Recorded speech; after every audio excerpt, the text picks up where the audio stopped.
मेरी 2 गाड़ियाँ थी हस्बैंड की, 2 बाइकें थी, जिसमें 2 दुकानें थी, एयरपोर्ट के पास ज़मीनें थी, वो सब कुछ वो ले गए क्योंकि मैं तो उस हालत में नहीं थी। जब समझ भी लगी मैं कुछ नहीं कर सकती थी।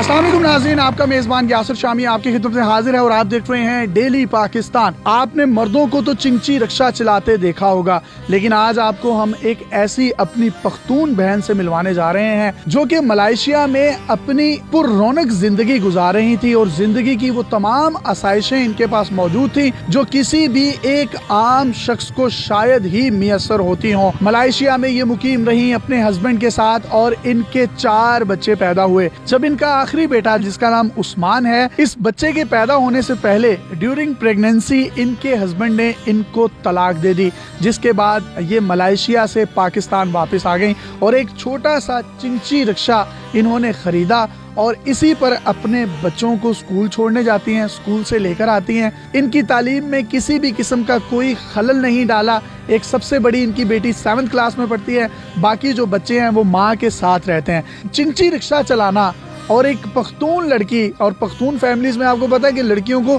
बाहर भी नहीं निकाला जाता, लेकिन जब उन पर कोई बुरा वक्त आ जाए, जब उन पर आफतें आ जाएं, मुश्किलें आ जाएं, तो फिर वही मर्द बन जाती हैं। मैडम, आपको दोनों हाथों से सल्यूट है। मुझे बताइएगा आपका नाम क्या है? मेरा नाम फौजिया खान। फौजिया खान, तो आप पख्तून हैं जी। ये चिंची रिक्शा लेने का ख्याल क्यों आया? जाहिर है मेरे सर पे कोई था नहीं, तो कोई भी नहीं, रोज़गार भी नहीं है, तो मैंने सोचा चलो इसी पे चला के बच्चों को स्कूल भी छोड़ आया करूँगी, खुद भी सेफ होंगी, अपनी बच्ची को और अपने बच्चों को सेव करूँगी। पर नसीब तो ख़राब ही है, ऊपर से कोरोना वायरस की वजह से हम घरों में कैद हो गए हैं। खाना पीना, जो लोगों घरों में काम करती थी वहाँ से भी फारुग हो गई हूँ। अब सड़कों पे वही भीख मांग रहे हैं, सफ़ेद पोश लोग हैं, किसी से बात नहीं, बस देखते हैं कहीं से कुछ मिल जाए। मलेशिया में कितना अरसा रही? 2 साल रही थी। जिंदगी के आपने नशीबो फराज देखे, जिंदगी की वो आसाइशें देखी जो आम लोगों को मियसर नहीं आती। आज इस चिंची रिक्शे पर हैं, कैसा महसूस हुआ सफर? जाहिर है एक आसमान से गिर के जब जमीन पर जोर से गिरता है इंसान, उसी को पता होता है उसकी कहाँ से हड्डियाँ टूटी हैं। बच्चों के साथ आप इसी चिंची रिक्शे पर बाहर सैर करती हैं, इनको घुमाती हैं। यही इनके लिए प्राडो है, यही इनके लिए ओडी है, यही जो है इनके लिए एक पुरअसाइश गाड़ी है। ऐसे ही है, बुरा भी लगता है पर क्या करें, मजबूरी है। उसकी किक वगैरह भी खुद मारती हैं? जी।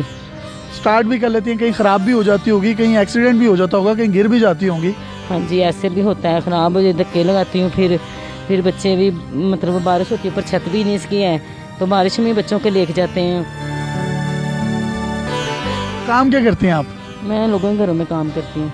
लोगों के घरों में काम करती हैं, तो खर्चे पूरे हो जाते हैं? नहीं, घर अपना है? किराए पे। तो मैम, ये डाउनफॉल आया कैसे आप पर? जब अच्छी खासी अच्छी जिंदगी थी, जब हस्बैंड ने दूसरी शादी करके छोड़ दिया, तो 4 बच्चों का भी ख्याल नहीं उस शख्स को आया? नहीं, मेरे ससुराल में कभी नहीं आया। वो काफ़ी अमीर हैं। कितने अमीर हैं ससुराल वाले आपके? काफ़ी खासे अमीर हैं, क्योंकि मेरे हस्बैंड की इंश्योरेंस वगैरह भी हुई थी, वो भी पैसे मेरी सास ने नहीं दिए। तो मलेशिया के टूर्स, हवाई जहाज़ों में आपने सफ़र किया और अमीर तरीन ससुराल, उन्होंने भी कभी, मतलब बच्चों के हवाले से कभी नहीं इन पे दस्ते शफ़क़त रखा? नहीं फ़ोन किया, कभी मेरी सास ने नहीं किया, कभी मेरे देवरों ने नहीं किया। गाड़ियाँ कितनी थी आपके पास? मेरी 2 गाड़ियाँ थी हस्बैंड की, 2 बाइकें थी, जिसमें 2 दुकानें थी, एयरपोर्ट के पास ज़मीनें थी, वो सब कुछ वो ले गए क्योंकि मैं तो उस हालत में नहीं थी।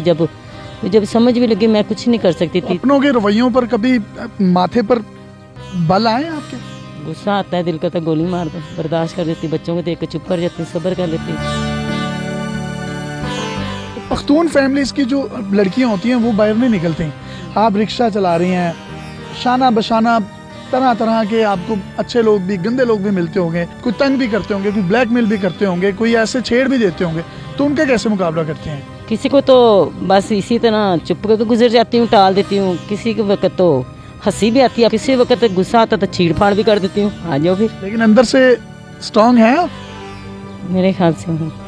आप वाकई स्ट्रॉन्ग हैं और आप ही मुस्बत चेहरा है पाकिस्तान का। कोई पश्तो में पैगाम देना चाहें हमारी ऑडियंस को तो दे दें।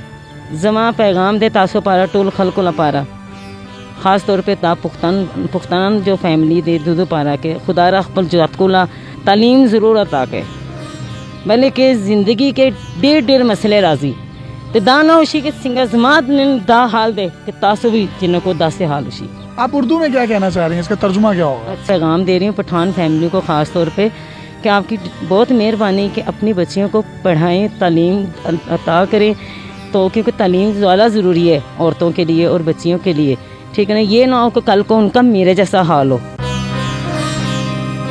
जिस तरीके से ये अपनी बच्ची को तालीम दे रही हैं, वो 7th क्लास में पढ़ती है और यही उनके लिए एक लग्जरी गाड़ी है, यही उनकी प्राडो है जिस पर बच्चों को लेकर भी जाती हैं, बच्चों को छोड़ती भी हैं, और जिस वक्त बच्चे स्कूल में होते हैं घरों में काम करती हैं और उनको हक हिलाल के निवाले खिला रही हैं। और बच्चे भी जो हैं वो माँ के साथ सहमे हुए रहते हैं। ये मुआशरे का वो सफ़ेद पोश तबका है जो किसी के आगे हाथ नहीं फैलाता। इनका कॉन्टैक्ट नंबर आप अपनी स्क्रीन पर देख सकते हैं। अगर आप में से कोई शख्स भी इनके साथ कॉन्टैक्ट कर सकता है, इनकी कोई भी माली मुआवनत करना चाहते हैं तो आप कर सकते हैं। अशार के पर्दों में है हम जिनसे मुखातिब, वो जान गए होंगे क्यों नाम लिया जाए। अपने मेज़बान यासिर शामी को इजाज़त दीजिए और देखते रहिए डेली पाकिस्तान। अल्लाह हाफ़िज़।